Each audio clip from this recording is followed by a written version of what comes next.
On my line right now, and thanks to Podmatch, by the way, on my line right now is Brian Williams. Now, not the NBC guy you saw every night on NBC News until his big scandal, but an actual hero. He was a former New York City firefighter, and now he's dealing with football safety.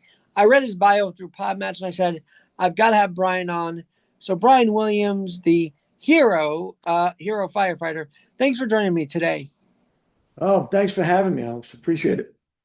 So let's start there. I mean, the firefighting, when did that begin? Like, talk about your career. Well, first off, coming from New York, a hero to me is just a big sandwich. So, um, yeah, I started with the fire department in '94. Before that, I was working in private security in New York City for a company, GSS. I started with them in '85, and I'm actually still with them. I do some just remote work now, but down in Florida. But always in the safety business. Started out as a teenager working construction, then doing security, private security, then the fire department. Retired from them in 2009, and now I'm still doing security until I got started with this project.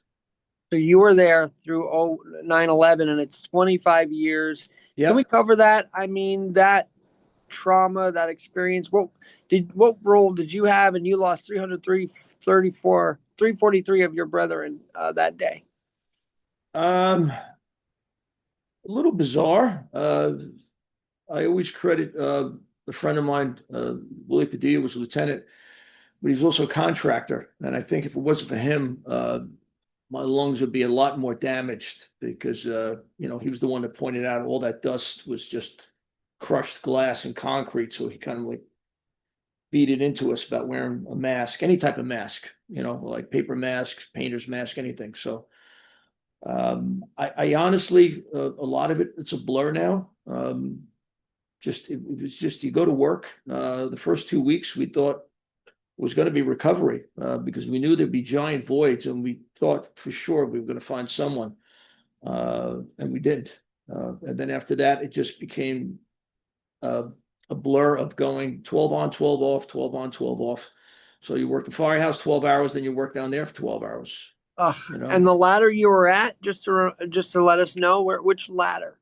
So I was with 50 Truck in the Bronx. So I was a chauffeur for them for years. And again, everyone just went down. When you weren't working at the firehouse, you went down for there. And I did that until December. And then I got promoted to Marshal, to the Marshals, because, again, guys had gotten killed. And in fact, I think two of the guys from my class were posthumously promoted.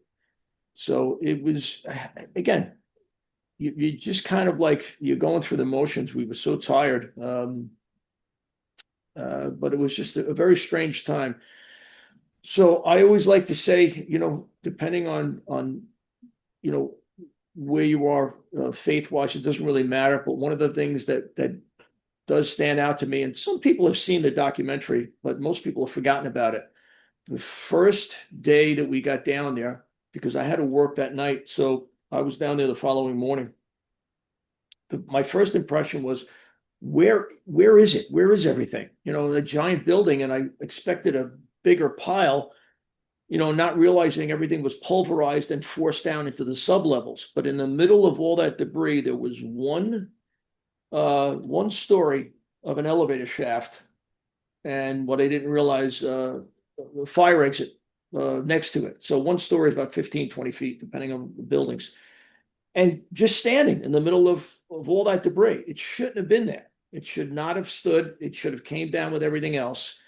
Well, there was a story behind that. They call it the Miracle in Stairwell B. And we found out, I don't know, a week or so later that everyone was running down those stairs to get out of the building because they said it was coming down. And an engine company was, I think there might have been a Port Authority cop with them, but it was an engine company that was coming down, and it was a woman. I think she was heavy or in a wheelchair. I forget now. But anyway, she was having trouble coming down the stairs. So instead of running past her like everyone else was, they stopped to help her. And because of that, they were in that first story when the building came down and the lights went out and the doors got blocked and they couldn't understand why they couldn't open the door. And they heard them on the radio, get us out. We can't, we're stuck with civilian and the guys on the radio, the chiefs and, the dispatch, like, where are you? As well, I'm in stairwell B, just come in the main lobby, and they didn't realize the lobby's gone. So if they had ran past her, like everyone else did, they would have died in the lobby. But because they stopped to help her, they all lived. And to me, that was the most amazing thing that I've ever seen, been a part of, because as I said, it shouldn't have been there. Dude, those are heroic stories right there. I mean, those are just heroic moments. Now, Brian, I'm looking up because I was a kid. I don't exactly remember who the commissioner was, but your commissioner was Thomas Van Essen, and we've had a few since then. But Yep. your commissioner rallied everybody around. I heard he was the real grief counselor and commissioner at the same time. Yeah, that's debatable depending on who you talk to. That high up, there's one thing you need to understand about firemen, whether there was chiefs or deputy chiefs, or didn't matter whether they're there or not, we all would have went to work. We know what has to be done. And, to me, somebody up commissioner wise and, what we call the white shirts from down, everyone had a job to do, but so many of our experienced guys died at the trade center. So it was a tough thing, but we all went to work. We did what we had to, and then just went home at the end of the day and came back, like I said. But 12 on, 12 off was tough for a while. All right, one last question before we move on to what you're doing on today. Sure. The outpouring of all the other fire departments and police departments that came to the city. I mean, can you talk about that collaborative effort? So it was a crazy time, the first couple of weeks, because there was no security. I mean, I just know through friends of mine some crazy stories about people that were down there, but it was just all open. And before the cranes came in, they called it the bucket brigade. So there were companies, from Canada.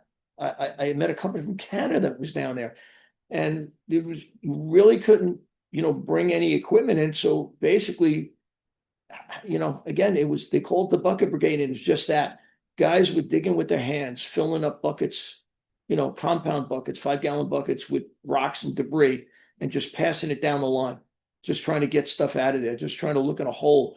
As I said, the first couple of weeks, we swore we would find, some people, and I just found body parts. I mean, I didn't, there was no people, and we found voids, don't get me wrong, but I mean, this was so catastrophic, this thing coming down and just pulverized anything. There was a story about a guy who rode the debris down. I never really found out that guy's name. Supposedly he survived also.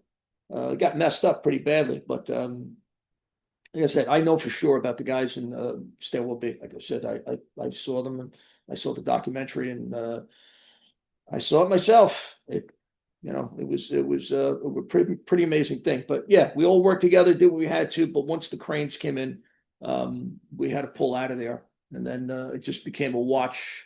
We were on overwatch, where from a distance, the crane would pick up just giant debris, and with a pair of binoculars, we had to get on the radio and call them and tell them to stop if we saw any bodies in there, and they had to cease stopping, because then it was just a recovery, and families were desperate to get anything, any body part, anything for DNA, just to identify them. Because don't forget, in the first couple of weeks, we didn't know who was missing and who was dead, and it was just a mess. Phones were down, so.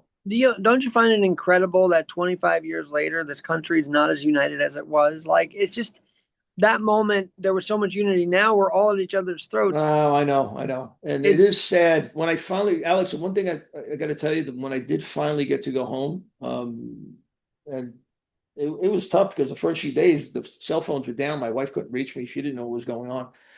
But when I first went home, I've never seen so many flags in my life. There were flags everywhere, every house, everywhere.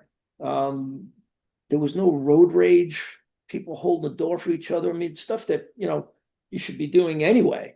But everyone just came together and it was an amazing time. And I don't know, I think they don't teach it. And I think they should teach it not only for historical values, but also to show what people did and how they came together. And it's gone the opposite direction. I don't understand. And they teach the attacks as this falsified thing. This it's horrible. Yeah, They have this conspiracy that's in curriculum. I don't understand it. It's just yeah. I used to get that stuff from even from friends of mine. I said, stop sending me all this crazy stuff. I don't care. I lost a lot of friends, and at this it's a point, mockery to what you guys lost, yeah, what we all yeah, lost that day. right, right. So I can't do anything about it. So don't send me any of that. I don't want to know about it anymore. All right. Well, let's talk about what you're doing today, which I think is oh wow, you were validated by NASA as well. Boy, you've got quite a career. I want to get to NASA in a second, but tell us about this football. Uh, to prevent injury and I guess brain injury. Tell us about what So you're doing in the football world nowadays. So, looking back on my career, everything was, all always about safety. I started construction when I was a teenager, and I was the guy that was always, pushing the safety issues, even when management, wouldn't. So I always had a big mouth about, we're supposed to have hard hats. When I was doing scaffolding work, they wanted to put us on a scaffold without a tether, and we were also supposed to have safety harnesses. So I was always the mouth. Guys would come to, hey, Brian, they're not doing this. And, my wife would say, why do you keep doing this? And I go, all right, the fellas and me have a problem. And I turn around and go, fellas, and there's nobody behind me. So um, I was always kind of like yapping about safety. You there, Alex, or I lose you? I am, and then Okay. so it's now from what I saw in your messages that it's translated into the football world. So tell us about that. So about 2018, I saw the movie Concussion. And that's the first time I heard of CTE. I didn't know anything about it. And I started reading up on it. And once I read what it was and the symptoms, I'm like, oh, I know what that is. Punch drunk. I boxed, as a kid, and that's what they called it. Somebody got hit in the head so many times. And it wasn't until, Dr. Amalo, pathologist, brought it out to light. And when I started reading, my research was, I was really kind of disappointed and then horrified at the amount of kids that were getting killed and paralyzed playing football, which I didn't know. They don't advertise it. They don't really want a lot of people to know, I don't think. And honestly, from my interviews, the parents don't want to know either. I mean, I sign my kid up for sports and they give you that waiver to sign that I read it. Right. No, nobody reads it. You just, yeah, get out there. But at least as an adult, college football, pro football, the risks. You're signing that waiver yourself. Kids And don't now you're know the getting paid if you're risks. a college footballer. You get paid to Right, play the game. So right. But kids even more so because they don't know the risks and they're just being told get out there and and play. And I was kind of horrified the amount of not only concussions but kids being paralyzed and killed playing football. So you remind me of Rick Wolf. He was this big sports guy on FAN, and you talk about this every week. And I don't know if you ever heard his show, but he would cover these kind of injuries. And yet, at the same time, can't we play it safe, but also encourage youth sports? I feel like there's just this wave of don't put your kid in a certain sport or something like that. Well, it has happened. So 10 years ago, the amount of amateur players, so that's college, anywhere from college down to Pee Wee, was over 10 million players. This past year, I think it was 5.6. So it's almost half of what it was 10 years ago. And again, that's because of CTE coming out to light, the amount of concussions. Moms are fighting with dads about football. So the amount of kids now that are in lacrosse and soccer has exponentially gone up because less kids playing football. Now they've tried to, as well as I do, you're a sports fan, and they've tried to change the game. No spearing, no leading with your head. And Alex, look, you watch any NFL game, running back's got the ball, he's running into a pile of guys. What does he do? You tuck your chin in and you go head first, because they say, well, put your head back. Nobody's going to put their head back. You put your head back, you're going to get your neck broken. So Like your neck could get snapped that way, yeah, actually. correct. So these injuries are going to still continue. My problem is, what were they doing about it? And when I started reading up on this, I couldn't believe that the amount of time and money being thrown at it was kind of a pittance. They really weren't doing much. The helmet companies were making, newer helmets and newer plastics and newer padding and this type of padding. And then I saw an interview with a guy from he used to test equipment for the NFL. He was retired. Some interview was asking him about this and these injuries. And he goes, I don't know why they keep doing this. The helmet from 20 and 30 years ago did what it was supposed to do. It was designed to stop your head from cracking open like an egg. It is not going to stop all these injuries from happening. And she was like, well, what do you mean? He goes, look, as long as the head is only attached to the rest of the body for that little spot on the top of your spine, these injuries are going to happen. The helmet is again, it's for skull fractures. They say it's for concussions, but even that's debatable, depending on who you talk to. So she asked, well, what will stop it? And he said, the only thing that's going to stop it, if someone comes up with a system that stops the head from moving any more than it would in a natural progression. That means rotate left and right, flexion, lateral flex, head to head hits, anything that's going to stop the head from moving any more than would naturally. But he goes, I don't think anything can come up with that. It's going to be too restrictive and nothing's going to work. So I was like, well, that's Brian, it sounds like you have a background in the engineering part of all this. Is that correct? Well, my brother was a builder. Firemen always work with other tradesmen. We're always making, our own tools and stuff like that. And I just had an idea. It started with that. And then, I wore helmets, safety helmets for years. And then I also scuba dived, and I saw an old Mark V Navy dive helmet. I don't know if you've seen that. It's a big brass helmet with little porthole windows, and a guy turns his head and I'm like, wow, that would work, and that started the idea, and then it just progressed from there. And I just kept working on it, and I looked to see what was out there, and the only thing I found was the hands device, which was race car drivers wear, and but that's way too restrictive. So I kept messing around with this, and then I got a patent attorney. He did a patent search, and he goes, Brian, nobody has this. And then I kept going and came up with my one design. I put the patent in, I applied for patent. I got a full patent in under a year with no changes. So that's where I'm at right now. So people can't really test out the helmet yet, right? Or no. So here's what I came to. So I went back to my attorney. He was like, Brian, get an engineer, build a prototype. So when I went to the engineer, he goes, Brian, look, I can't build a testable. I could build a what do you call a prototype? Demonstration one. But the only companies that make the type of equipment with this type of polymers are the four companies that make helmets right now. So I got him to make a demonstration prototype. So you can put it on, you can wear it, you can hit it, you can move it around. But all it is 3D printed material attached to an existing pair of shoulder pads. It can't be anything that's attached. It has to be made from one solid piece. So I went back to my attorney. He goes, Brian, look, I don't suggest you listen to anyone who tells you to raise money and make this thing, because let me tell you what you were in for. The four companies that make helmet and shoulder pads, they're technically competitors.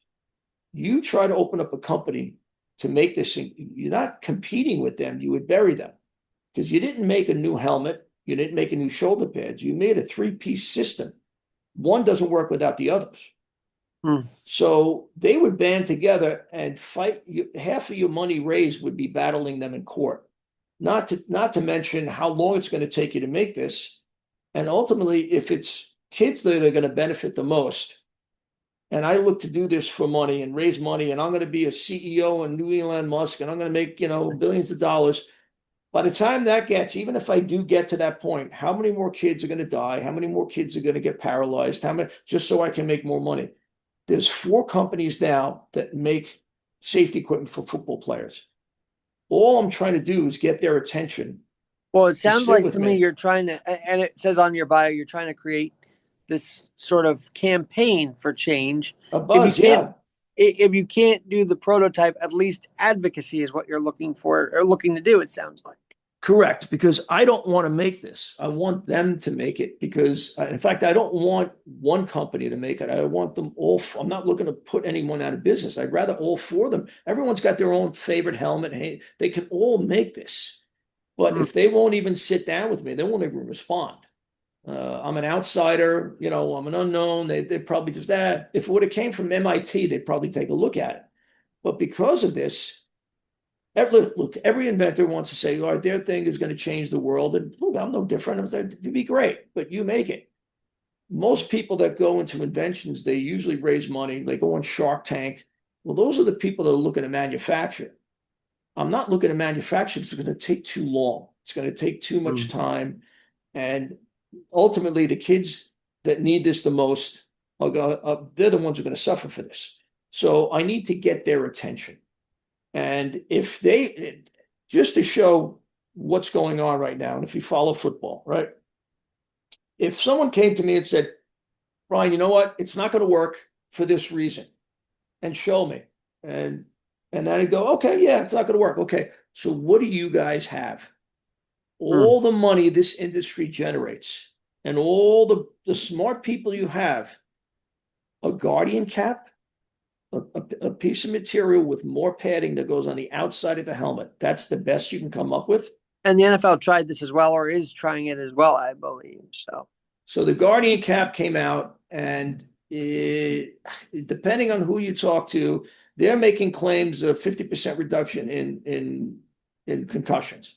Hmm. Even if that's true, it's not going to stop cervical injuries. But you listen to Dr. Chris Nowinski in the Legacy Foundation for Concussions.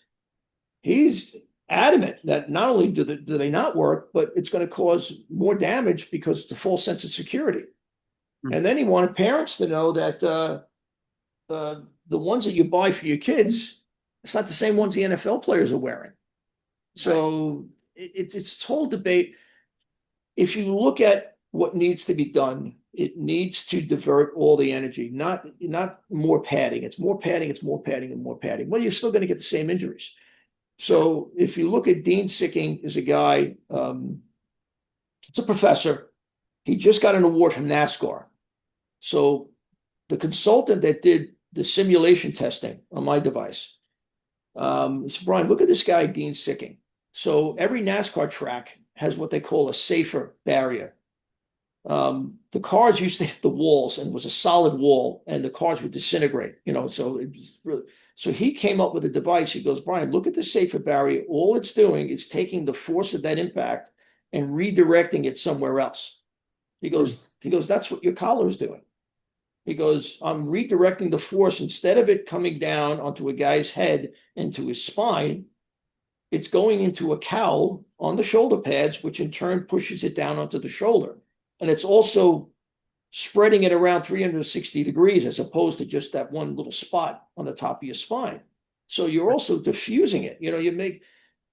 And if I had any indication that I was on the right path, now everybody uses AI. I put the question into AI in 3 different programs, and they all came up with the same thing, and it describes what I made. So if you don't like my design, why aren't you making another design? And Alex, they know about this. They know the answer. It's too much change. Or what a friend of mine says, Brian, the numbers don't justify them putting the time, effort, and money into devising something new. So how many kids need to die to justify the right number? 1, 10, 20. What's the value on a kid's life? What's the value on these guys getting concussed on a regular basis, where they fall on the field and don't get up and they're twitching? And you tell me. I just know that nothing's being done. Well, they'll say something's being done. Brian, what would be the most jarring stat? We don't have, a few hours, but what's the most jarring stat that you've come across that maybe would make more awareness to this? So there's the CDC and there's the NCSSI, which is the National Center for Catastrophic Sports Injuries. And these are the only ones that are reported. And I'm not talking about concussions. I'm talking about deaths and paralysis. So in 23 and 24 alone, there was 18 kids died playing football. 3 of them directly head-to-head collision. The amount of paralysis and then severe paralysis and partial paralysis vary, but the severe paralysis, there were 3 more that were permanently paralyzed, depending on catastrophic. Then there were over a dozen more that were partial paralysis, and then concussion-wise, it's anywhere from 2 to 300,000 per year. And that's a stat that should get people to know why they should visit your website for more information. Give us your website as well. So it's triaxisprotectionsystem.com. So And triaxis system. I'll link that in the description below. I'm so glad that Podmatch matched us because I think we both want to preserve youth sports. I think when I go to baseball camps and see these kids playing ball, I Right. love it. I love seeing the new generations after us keep Right. playing the games. That's what we Yep. need, but we got to make it so they're safe. I want to ask you something else because I work Sure. at radio all the time, Sure. and it's my day job. And you did private security, and I happen to know someone who does private security in the Bronx, or was a cop in the Bronx. Pat Brosnan, are you familiar with him? Does he have his own company?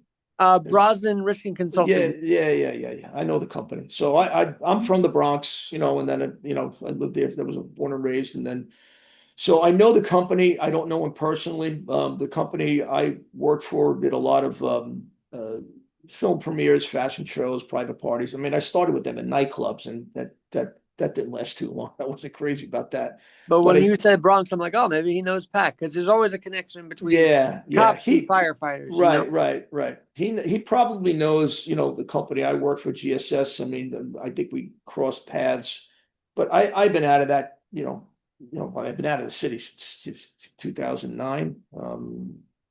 As far as working This isn't the in combo Manhattan. for that, but I'd love to pick your brain about the Guthrie case because there's still some stuff going on there and no one really knows. But I'd love to pick your brain on that one day if you want, because that's security. That was like a big security breach, and we never heard about where she is. It just kind of died out. The news. Yeah, there's a lot of questions for that. Like I said, I got promoted to marshals in right after 9/11. So then I became an investigator, investigating arson cases. But then I was also a PI with security company. Same here down in Florida. I got the PI license. So any investigator will tell you that whole thing stinks, smells. It's just too many unanswered questions. In fact, there were more questions than there were answers. But as I said, without more information, it's impossible to say what happened.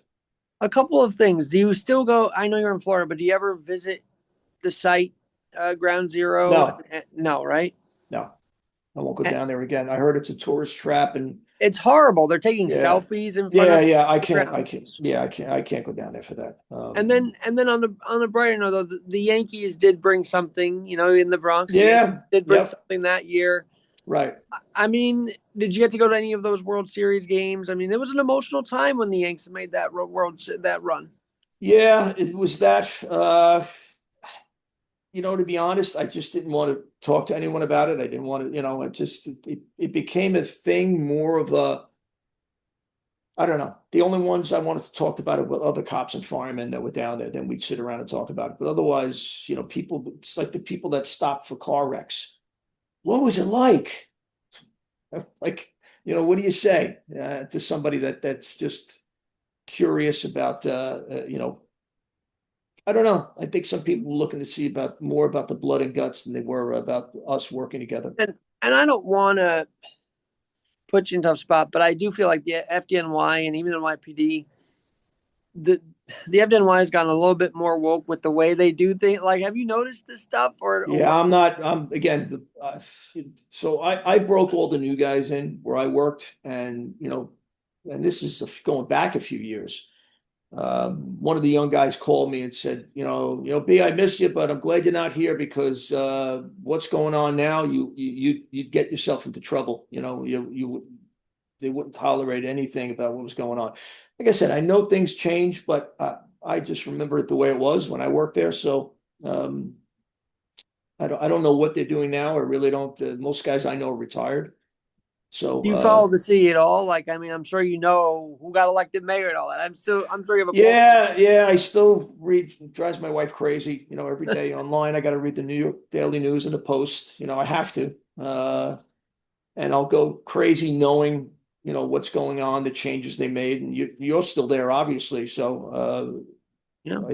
I feel bad, and I do have to. Besides coming up for functions, I do have to come up every year for World Trade Center medical. Most of us that got any damage down there have to do that. So I'm still tied, and I'll always be tied to New York. It's never going to change. Yeah, the New York never leaves you, it seems like. So that's No, I refuse to. I still have my 845 cell phone number. I refuse to change it. you went 8 more years in the department.